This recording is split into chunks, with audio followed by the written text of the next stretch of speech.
أرسط زينا عوت عدوى برتع تقادلون صناعات أبوتاتنا نيوكبلو بريزيدنت تاي أصقسلاسي حبيرا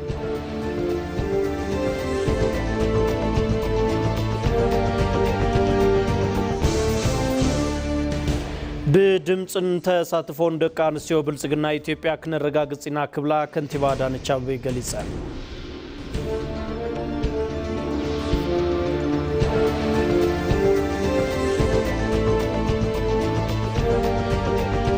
ካቦሳይ ኣብ ኬንያ ናይሮቢ ብዘጋጠመ ሓያል ዝናብን ውሕጅን ብውሕዱ 23 ሰባት ከም ዝሞቱ ተሓቢሩ።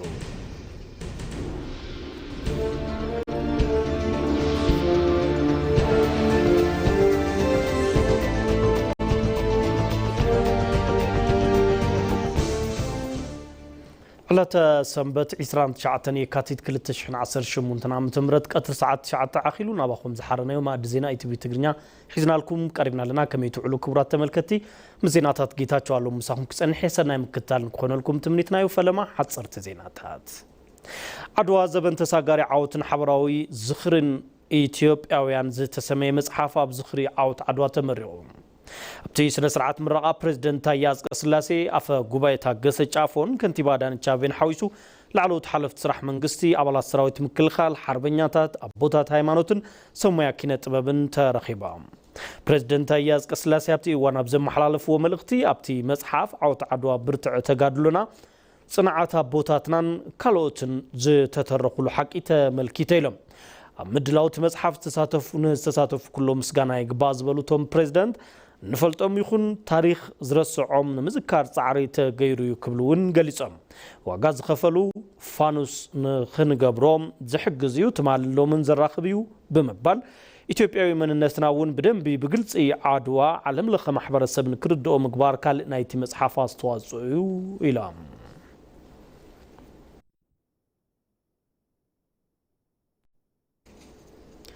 نشاوعي حفشاوي مرصا هاجر مزغبا مرصي ካብ ትማሊ ቀዳም 28 የካቲት ጀሚሩ ናትሳለጠ ከም ዝርከብ ተገሪጹ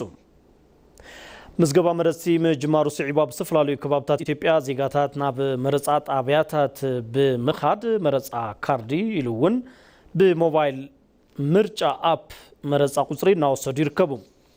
ኣብቲ ከይዲ ምዝገባ 18 ዓመት ዝመልኦ ኢትዮጵያዊ ኣብ ዝነብረሉ ከባቢ ልዕሊ 6 ወርሒ ዝነበረን ብፍሉይ ኩነታት ንኽመርጽ ዘይተኸልከለን ኩሉ ዜጋ ክሳተፍ ከም ዝኽእል ተሓቢሩ እቲ ምዝገባ ካብ 28 የካቲት ክሳብ 1 መጋቢት ኣብ ኩለን መረጻ ጣብያታት ከም ዝካየድ ሓበሬታ ብሄራዊ ቦርድ መረጻ ኣመላኺቱ እቲ ሃገራዊ መረጻ ንምውድዳር ካብ ዝምዝገቡ 47 ውድባት ፖለቲካ 10934 ሕጹያት ዝቐረቡ እንትኾኑ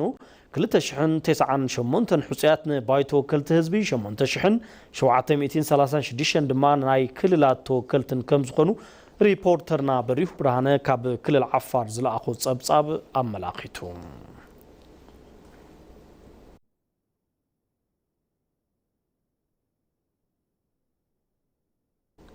بدمصن ተሳትፎን ደቂ አንስትዮ ብልጽግና ኢትዮጵያ ክነረጋግጽና ክብላ ከንቲባ አዳነች አቤቤ ገሊጸን በብርካ ዓለም ንምብል 115 ከምኡ ናብ ኢትዮጵያ ንምብል 50 ግዜ ዓለም ለኸ መዓልቲ ደቂ አንስትዮ ምኽንያት ብምግባር 5 ኪሎሜትር ዝሽፍና ጎደና ውድድር ጉያን ውድድር ማስፖርትን ተኻይዱ ሓፈሻው ጉዕዞ ብልጽግናን ማዕርነትን ንምዕባይ ደቂ አንስትዮ ብንቕሓት ብምስታፍ ተረባሕነት ንምርግጋጽ እጃመን የበርክታሉ አይለን ካብ ቦሌ ተርሚናል አትላስ ኡራኤል ዝተሃነጸ መስመር ኮሪደር ክሳብ አደባባይ ደቂ አንስትዮ ኣብ ዝተኻየደ ውድድር ልዕሊ 120,000 ደቂ አንስትዮ ሓዊሱ ፍሉጣት አትሌታትን ዜጋታት ወጻኢ ሃገራትን ተሳቲፎም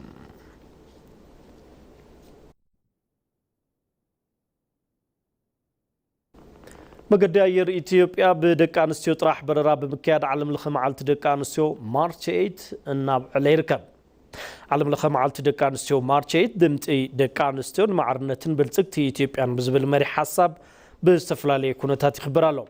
ኣብ ዓለም ንምብል 115 ግዜ ኣብ ኢትዮጵያ ድማ ንምብል 50 ግዜ ዝኽበር ዘሎ እቲ በዓል ንዝሓለፉ 50 ዓመታት ሙሉእ ተሳትፎን ተረባሕነትን ብዝድህስስ መልክዑ እዩ እቲ መገዲ ኣየር ነዚ መሪ ሓሳብ ዝገልጽ መልክዑ እቲ ዕለት እናኽበረ እንትኸውን ሎሚ ዕለት ብደቂ አንስትዮ ካፕቴናት 8 በረራታት ከም ዘካይዳ ኣፍሊጡ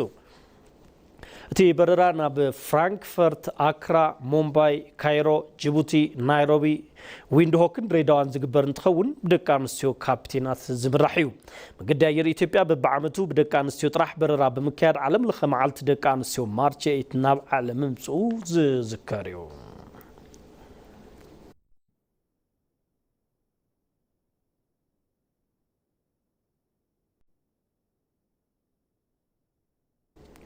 من قصاص سروع بقعات أكل 800 تاون زخون تمحلالفتي زي يكون حمامات عقمي من كل خال كم زلوا من سير تعنا فليتو من سير تعنا تمحلالفتي زي يكون حمامات بمن قصاص بقعات أكل كلاخل بقوانون مربر نتحكم بزبل تيما ورحوا من قصاص بقعات أكل مرها قبري مرمرات عنا نفساليتو أبتي مدرخ ملقتي زي محلالفو منستر ديتات عنا دكتور درجة دقمام أبز حزي إيوان كم سكوار سقط دم كانسرن تقامات متنفسي أكلات نزبلو تم حلالفتي زي يكون حمامات أبتاقر نزمز قاب حدا قاموت لعل 500 بمحاز لقول سقعات عنا نامتويم زوم زي تحسبو تقامات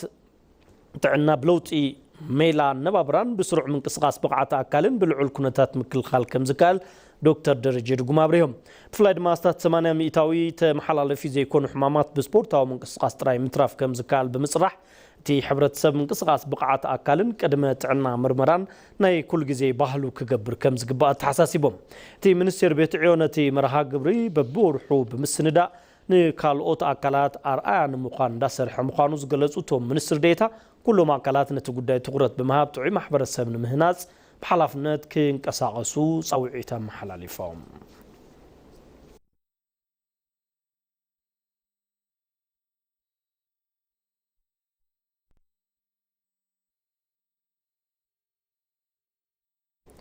ورحي رمضان مس صقوماتن سدتنياتاتن وغنات بمكفالن بمتحغازن محلاف كم زغبا بريزيدنت لعلوا بيت مخري قداس لمنا إثيوبيا شيخ حاج إبراهيم توفا قليصم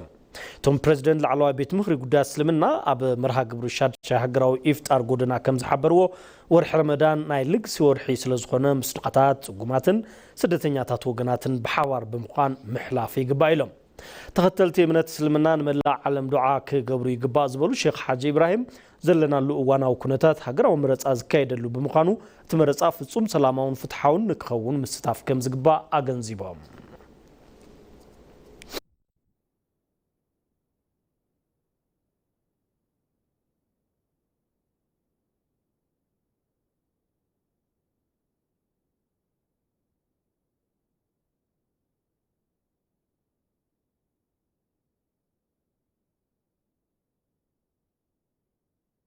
أما كتتال مع دزينايت بتقرنياكم تركبوا كورات تغتاتلتي مرزكم سلاتكتاتلونا نمسكنكم حزون مسانات صنحو بزرزرنا بزحارنا يوم زيناتات كنسقرنا أبا تقراي كتال نزلو سلام نخعسل حوحات من بريتوريا نختقبرن منقس فيدرال زخر زلو مقد سلام كسعب كم زقبا ATV رئيتو أمزهابو نبرتي كتما مقالا قليصم حزب تقراي كم كالوت حزبتات سلام بر كوينات كم زيد اللافليتوم باي مولات نزو غاددو صبصا مولو برهان قرماي حزب تقراي بزيك حوحات هلون نابلون أي نبرن بزبل زأرق ترخ حزبنا التلالز أنح حوحات نتزبي لمعات إنا تقبونا هلوه كفترة جميرو خوينات إنا ورسو نستدقا قم مقداتي يكالعو من بارو تذكرو غرباوانيو حوحات أدمعو بخوينات من واحد جمرو خونا السمينون تأتونو من بال مخنات خونا سممع بريتوريا نزب تقراي عرفت زهبا ولا قوات تخونا حزوين اتتمرت زي وسده حوحات أوز عين أوشت مزلو سألاتي بمتحبار خوينات نمولاد يسرح كم زلو يفلاتيو حزب تقراي كم قالوت حزبتات إثيوبيا تخافى للمعاتن سلام نخون اتهم صموقت خوينات كابت مالن كابز أرقات تحساسبا بموزا سقوام زخونه أرعايا كلهم قدنيو قدامي مستر دكتور أبي أحمدون أتي نسلام تطوز بالحزب تقراي بحدوش أتحساسبا كم الرح كم زقبا زلو أمنات يقلش يوم سمن بريتوريا أمنغو نتي وقي مرحوزنا بروح حالتات تقراين منقص فيدرال نيو تفرمو بقلت وغني يتفرما سلازقونا أفز أمون بوغن منقص فيدرال تراي زوسنا يكونن بنعتو وغنون صبينا قرا الله ماتيو زخونه كوينو قندي تحزتو تسمم ابسلست كفلكا مرعي يكاليو قداماي بوجن فيدرال منجست كفصمو كابز قبوم نمقل حويسو ناي تغراي ستا مخباريو بفلاي ناي مقل ايربورت تكالات منجست فيدرال سلام ناي مرغاز صراح ناي فيدرال منجست ينيرو كاله አገልግሎታት መምላስ በዲዲአር ሰናበቱ ጥቃት ስልጠና በመሐብ እና በሰላማዊ ናብሮም ክምለሱ መህጋዝ ከምዚያ አዛም መሳሰሉ ተግባራት ለፌደራል መንግስት ተዋሂቡ ካላይ በወገን እቶም አብ ትግራይ ዝነበሩ ኃይልታት ካብ ዝፍጸሙ ገለግባአት ድማ ተቀዳማይ መሳሪያ ምርካብ ወይ እጥቂ መፍታህ بكلتا وجن استعطق حيل انتلو سلام مرقات أتقامي سلزخونة ماتي كالاي نزخونة حتى نزخونة إيشو نهج منجستاي سرعتن تكالات ناي منجستن عفلت محب مخبار زعم ساسلو حسابات يركبوهم መንግስቲ ፌደራል ኣብ ትግራይ ሰላም ንኻዓስል ህዝብውን ናብ ልምዓት ንኻቱ ካብ ስምምዕ ፕሪቶሪያ ጀሚሩ መሰረተ ልምዓት ኣብ ምጽጋንን ነቱይ ጊዜያዊ ምምሕዳር ብምሕጋዝ እቲ ዝግብኦ ዋጋ ከፊሉ እዩ ሕዝውን እናኸፈለ ይርከብ ዘይተዓጸፈ ኢድ ሰላም መንግስቲ ንህዝቢ ትግራይ ውሕስናን ብሕታው መማረጽ ምዃኑ ድማ ሪኢቶም ንኢቲቪ ዛቡ ነበርቲ ከተማ መቐለ ይገልጹ መንግስቲ ትግራይ ቀጻልነና ብዘለዎ ሰላም ንኽትሳገር ይሰርሕ ከም ዘሎ ድማ ካብ ቃለ መሕተት ቀዳማይ ሚኒስትር ዶክተር አብይ አህመድ ከም ዝተረድኡ ይገልጹ እኔ ኢንተርቪው ተከታትያለሁኝ ያው ሰላም እንፈልጋለን አነ ነቲ ቃለ መሕተት ሪእዮየ ሰላም ንደሊና ኩናታይ እንደልን ልምዓት ክቅጽልዩ ኣብ ትግራይ ዝብሉ ሓሳባት ሰሚዐ ተመዛበልቲ ናብ መረበቶም ከም ዝምለሱ ሰሚዐ ህዝቢ ትግራይ ውን አካል ኢትዮጵያ እዩ ንሕና ኢትዮጵያውያን ኢና መንግስት ፌደራል ተገዲሶም ቃለ መሕተት በመሃቦም ተሐጉሰ ቆንጆ ነው እንደዛ ማለታችሁ በጣም ጥሩ ነገር ነው ብጣዕሚ ጽቡቅ እዩ ከምኡ ምባሎም ብጣዕሚ ጽቡቅ እዩ ነቲ ሐሳብ ናብ መሬት ከውርድዎን ህዝብውን ተረባሕ ክኸውን ይግባእ ህዝቢ ተረጋጊዑ ናብ ልምዓት ከኣቱ ይደልየ ሰላም ስለዘለና ኢና ናውግዕ ዘለና ማለት ሰላም ስለዘሎ ኢና ሕዚ ንዘራረብ ዘለና ሓቂ ንምዝራብ ቃለ መሕተት ቀዳማይ ሚኒስትር ተሐጉሰውን ኩናት ሰሜን ብቀጻልነት ጠጠው ንኽበል ቁልፍ ዝኾነ ስምምዕ ፕሪቶሪያ ዝባን መንእሰይ ትግራይ መሳርሑ ውግእ እንተኾነ ስራሕ ንኽመረጽ ተማሃሮታቱን ናብ ቤት ትምህርቲ ንኽምለሱ መንገዲ ከፊቱ እዩ መንግስቲ ብመሰረት ስምምዑን ብኩናት ዝተጎድኡ መሰረተ ልምዓታት ተጸጊኖም ናብ ስራሕ ንኽኣቱ ገይሩ እዩ ንተመዛበልቲ ውን እኹል ሓገዝ ብምግባር ናብ መረበቶም ንኽመለሱ ጻዕሪ ብምግባር ሓላፍነቱ እናተዋጽአ ይርከብ بوغن حوحات لما حق منجستي فيدري نخخبر أدقي نخفتح بجيزاوي منجستي نخمرحن منجستاوي تكالات نخخبر قديت أولا كوتخونا كابز بموزا ممرحي مرز أبورد بمتحاس زي حقاو منقصقاس يقبر كمزلو زرعي حاكيو ريتو أبتنبر تمقلون حوحات سممع بريتوريا كتكبر كمزقباء يقالزو كاو تقلع ميستر لهو مجلسي سمعي أنا ቀዳማይ ሚኒስትር ዝሃብዎ መግለጽ ሰሚዐ መንግስቲ ፌደራል ዝበሎ በመሰረት ስምምዕ ፕሪቶሪያ ንስራሕ እዩ ክኸውን ዝግባእውን ንሱ እዩ በዚ ወገን ኾነ ኣብ ማእኸል ሃገር ዘሎ መንግስቲ ስምምዕ ፕሪቶሪያ ዝትግብር እንተደኣ ኮይኑ ሰላም መማረጽ ዘይብሉ ዕድልና እዩ ኣብ ክልል ትግራይ ዝተፈጥረ ኩናት ክድገም ዘይግባእ ኮይኑ ትምህርቲ ሂቡ ዝሓለፈ እዩ መንእሰይ ትግራይ ንኩናት ዘጥፉ ሓይሊ የብሉን መንግስቲ ናይቶም ድሑራት ድምፂ እንተኾነ ድምፂ ደለይቲ ሰላም ክሰምዕ ከም ዝግባእ እቶም ሪኢቶ ሃብቲ ገሊጾም እዮም ትግራይ ህዝብ ጦርነት ይፈልጋል ወይ የሚል ነገር ፌደራል መንግስት ማጥናት ይፈልጋል ህዝብ ትግራይ ኩናት ይደሊ እዩ ንዝብል ፌደራል መንግስቲ መጽናዕቲ ክገብረሉ ይግባእ ምናልባት ሓደ ፓርቲ ኩናት ክደሊ ይኽእል ግን ድማ እቲ ህዝቢ ኣይደልን ህዝቢ ኩናት ሰልችዎ እዩ ነዚውን መንእሰይ ዝወጽእ ዘሎ ካብቲ ዝነበረ ኩናት ትምህርቲ ወሲዶም እዮም ሕዚ ህዝብና ሰላምን ልምዓትን ይዝደሊ ስለዚ መንግስቲ ፌደራል ዝተወሰነ ሰብ ኩናት ስለዝደለ ተደናቂፈ እየ ክብል የብሉን ኣትዩ ሕጊ ከኽብር ምግባር ልምዓት ቅጽል ምግባር መሰሉ እንቅፋት ዝኾነ አካል ተሃልዩ ድማ ስርዓት ንኽሕዝ ናይ ምግባር ሓላፍነት ኣለዎ ኢለ ዝኣምን የትግራይ አሁንም ለቀጣይም ሰላምና ሰላም ብቻ ነው የሚያው ህዝቢ ትግራይ ሕዝውን ንቐጻሉውን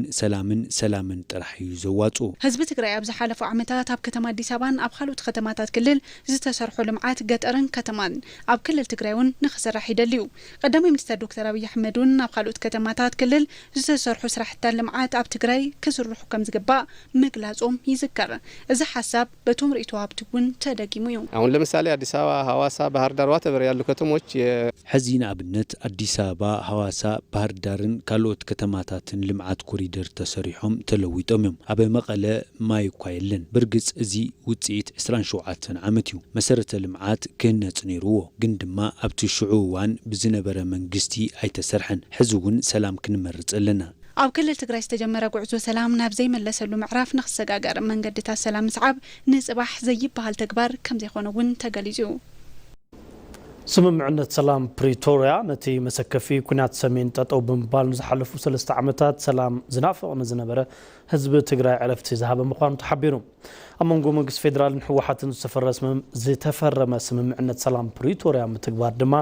ኣብ ልዕሊ ክልቲኦም ወገናት ዝወደቐ ሓላፍነት ምዃኑ ተገሊጹ ሕዚ እውን ባየ ሙላት ንዘዋድዱ ጸብጻብ አብርሃም ፍስሓ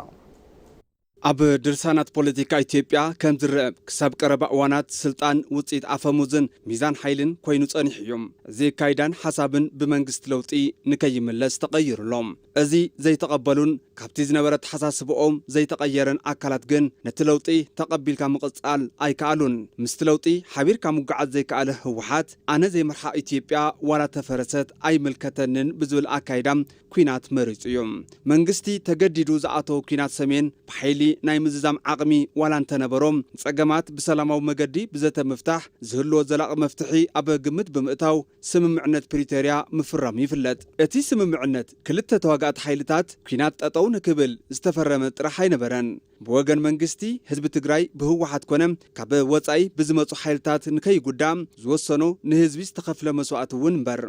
እኛ መጨረሻ ፕሪቶሪያ ስንፈራረም መቀሌ ለመግባት አንድ ቀን ይቀረን ንሕና ኣብ መወዳእታ ነቲ ስምምዕነት ንፈራረም ናብ መቐለ ንምእታው ሓንቲ መዓልቲ ጥራሕያ ተሪፋትና ነይራ ከምቲ ትፈልጥዎ ኩናት ስዒርና ኢና ንሕና ግን ናብ መቐለ ምእታው ዓወት ኣይኮነን ህዝብና ዘይንሕሉ ተኮይና ተመሊሱ ክስረቕን ክቕተልን እዩ ከምኡ ካብ ዝኸውን ድማ ናትና ህዝቢ እዩ ካብ ዝጎድአና ሰላም ይሕሸና ኢልና ኢና ወሲና ስምምዕነት ፕሪቶሪያ እቲ ኩናት ብዘላቕነት ጠጠው ዘበለ እንትኸውን ሉዓላውነትን ግዝኣትን ኢትዮጵያ ክሕሎ ምስራሕን ንመንግስቲ ፌደራል ተገዛኢ ናይ ምዃን ግዴታን ኣብ ልዕሊ ህወሓት ኣንቢሩ እዩ ኢትዮጵያ ዘለዋ ሓደ ሰራዊት ምክልኻል ብምዃኑ ዕጡቓት ህወሓት ሙሉእ ብምሉእ ዕጥቂ ክፈትሑን ምስ ሕብረተሰቦም ክሕወሱን ኣካል እቲ ስምምዕነት እንትትከውን እዚ ድማ ብመንግስቲ ተፈጺሙ እዩ ኣብቲ እዋን ኩናት ህወሓት ዘዕነዎም ንብረት ህዝብን መንግስትን ዝኾኑ መሰረተ ልምዓታት መንግስቲ ብቢልዮናት ዝቁጸር ገንዘብ ብምውጻእ ተጸጊኖም ኣገልግሎት ንክህቡ ገይሩ እዮም ድህር ውጊ ዓብይ ጸገም ኣብ ትግራይ ዝነበሮ ሰርቪስ እዩ ብድሕሪኡ ኣብ ትግራይ ባንኪ ሓይል ኤሌክትሪክ መንገዲ ኣየር ቴሌኮሙኒኬሽን ሓዊሱ ብዙሃት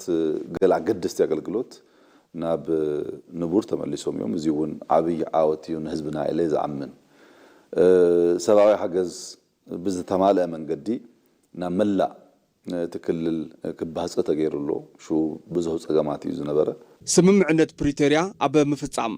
መንግስቲ ፌደራል ኮነ ንህወሓት ዝተዋበ ሓላፍነት ዋላ ይኹን እምበር ህወሓት ግና ካብ ነቐፌታ ዝሓለፈ ስራሕ ከም ዘይሰርሐ ብተደጋጋሚ ዝለዓል ጉዳይ እዩ ህወሓት ንሕገ መንግስትን ትካላትን ዘይምኽባሩ ስምምዕነት ፕሪቶሪያ ሙሉእ ብምሉእ ከይፍጸም ዕንቅፋት ምዃኑ እውን ቀዳማይ ሚኒስትር አብይ አሕመድ ተዛሪቦም ህወሓት ንተፈጻምነት ስምምዕነት ፕሪቶሪያ ምክንያት ብምግባር ናብ ዳግማይ ኩናት ዘምርሕ ተግባር ይፍጽም ከም ዘሎ እውን እቶም ቀዳማይ ሚኒስትር ኣመላኺቶም ስምምዕ ፕሪቶሪያ በሙሉነት ከይፍጸም ካብ ዝገብሩ ዘለው ምክንያታት ነበር ህወሓት ንውሳኔ ንህገ መንግስቲ ትካላት ንጎን ምግዳፍ እዩ አሚኑ ፈሪሙ ይዘሎ ግን ንጎን እንዳገደፈ መሪጹ ይዝወስድ ብኩሉት ስም ዘይኮነስ መሪጹ ካብ ውሽጢ ዘዋጽኦ ጥራሕ ይዝወስድ ኣብ ውል ፕሪቶሪያ ተስማምዑሉ ህገ መንግስታዊ ስርዓት ምኽባር ንጎን ይገዲፉ ህግ ብሔራዊ ምርጫ ነጽጉ እዚውን አብስም ዘሎ ወሳኔ ጉዳይ ከምቲ ጭጉራፍ በዓላ ወቂያ ተእዊ ከም ዝበሃል በዓሉ ካብ ሕጊ አፈንጊጡ ከበቅ ንዳግም ግጭት ከም ምክንያት ይቅርበሎ ባሕፂሩ ኩነታት ስም ፕሪቶሪያ ኣብ ደረጃ እዚ ዝርከብ ኢለ ዝኣምን ብኩሉ ወገን ስራሕና ፈሊጥና በሓባር ክንሰሮ ዝግባአና ብሙሉእ ተሰሪና መብዛሕቱ ፀገም ይፍታሕ ዝብል እምነት እዩ ዘለኒ ህወሓት ብሓደ ወገን ዕጥቂ ይፈትሕ ኣለኹ ዋላ እንተበለም ብኻል ወገን ድማ ዕጡቃት እናመልመለ ብምቕጻል ነቲ ስምምዕነት ዝባኑ ክህብ ክኢሉ እዮም ሰላም ብድኻምን መስዋዕትን ሓደ ወገን ጥራሕ ዝመጽእ እንተይኮነስ ናይ ኩሎም ወገናት ምትሕባር ዝሓትት እዮም ይኹን እምበር ህወሓት ኣብዚ ጉዳይ ንጡፍ ተሳትፎ ብዘይምግባሩ ኣብ ልዕሊ ህዝቢ ጠላዒ ጻወት ምህላው መርኣያ እዮም ፕሪቶሪያ መፈጸም አለበት የሚል ሰው ግን ፕሪቶሪያ ክፍጸም ኣለዎ ኢሉ ዝኣምን ሰብ ግን ድማ ትካላት መንግስቲ ፌደራል ዝሃብዎ ውሳነ ይቕበልን ደለኻ ኣይደለኻ ነዚ ክገብር ድማ ይብል ነዚ ሓሳብ ከመይ ክትተዓርቆ ትኽእል ፓርቲ ሰራዊት የብሉን ናይ ህወሓት ሰራዊት ስለ ዝተባሃለ ሰራዊት ይሕዘ ክቅጽል እንተይሉ ክኸውን ኣይኽእልን ከይዲ ዲዲአር እንትፍጸም ግና መሰረታዊ ጥቕምታት ትግራይ ብዘኽበረ መልክዑ ይኹን እዩ ስምምዕነት ፕሪቶሪያ ነቲ መሰከፊ ኩናት ጠጠው ብምባል ንዝሓለፉ 3 ዓመታት ሰላም ዝናፍቕ ዝነበረ ህዝቢ ትግራይ ዕረፍቲ ዝሃበ እዮም ይኹን እምበር ህወሓት ነቲ ስምምዕ ዓበ ምትግባር ሓላፍነቱ ካብ ምውፃእ ናብ ዳግማይ ኩናት ዘምርሑ ተግባራት እንትፍጽም ምርኣይ ልሙድ ኮይኑሎም ኩናት ዘጽልኦም ሰላምን ልምዓትን ዝደልዩ ህዝብታት ድማ ሎሚ እውን በርታት ሰላም ንክምልከቱን ናብ ዳግማይ ኩናት ከኣቱ ድሌት ከም ዘይብሎምን ጻውዒት እናቕረቡ ይርከቡ أموداتا زينو تاي أب كينيا نايروبي بزقات محيال زنابن وحجن بوحدو 23 سبات كم زموتو تغليصو بوليس بزغبرو صعري استاد 37 كابت حدغا زدحانو تخونو قطروم زيتفلت كالوت دما ناب روباتات كم استحلون قاليوم دما بإلكتريك كم استخسيون تحبيرو قبل علي نبرت بزبصح كبيد عنوت بزحات صرغاتات كم صعصو تغليصو اب وشت مكاينو من هالو صعصو سبات لمحغاز سراويت كينيا موفارو تحبيرو ناب معرفو نفرتي نايروبي زقنعا نفرتي قعدو ناب كتما مومباسا كقيرا كم استجدداون تغليصو اب نايروبي مقدي مومباسا مقدي اوهرو مقدي كرينيا غان قل كفال اوراجا ويستلاندسن زيركبوم قلفي صرغاتاتون بماي اعلق لقميم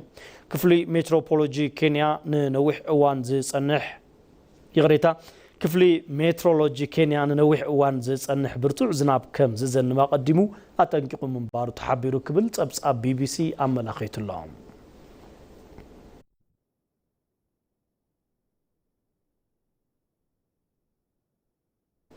كبرت ملكتي زينا ومستنداتنا قدمي مزامنا قندغناتنا كنزخاخركم عوت عدوا برتوع تغادلون صنعتا بوتاتنا نيو كبلو بريزيدنت تاي أصقسلاسي حبيرو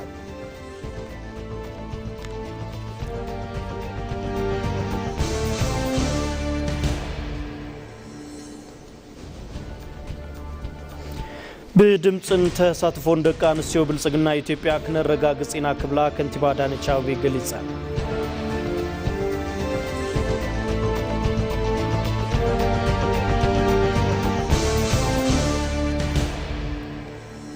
اب كينيا نايروبي بسنكي زقات محيال زنابن وحجن بوحدو 23 سبات كم زموتو تحبيرو كبرت ملكتين لوم على سنبات 29 يكاتيت 2018 تمرت